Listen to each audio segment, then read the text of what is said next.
Hello friends, welcome back to my YouTube channel Words for Wonder. Today is day 7 of our 30-day vocabulary building challenge. Let's get started. क्या आप किसी ऐसे इंसान को जानते हो जो अपने छोटे से बगीचे में उगाई हुई सब्जी के साथ वर्ल्ड हंगर जैसी बड़ी प्रॉब्लम को खत्म करना चाहता हो? ऐसे इंसान के लिए इंग्लिश लैंग्वेज में एक शब्द है क्विक्सॉटिक. Quixotic means someone who has grand dreams, but those dreams are often unrealistic and impossible to achieve.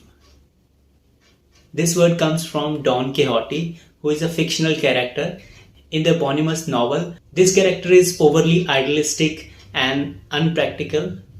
Ria's quixotic plan to end all world problems is impossible, but her determination is admirable.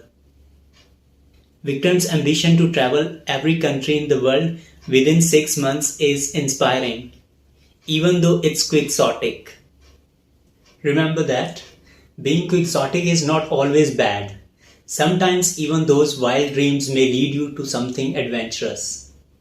So, keep on dreaming. That's all for today. I hope you have learned something new. Please feel free to like, share and subscribe. Thank you. Have a nice day.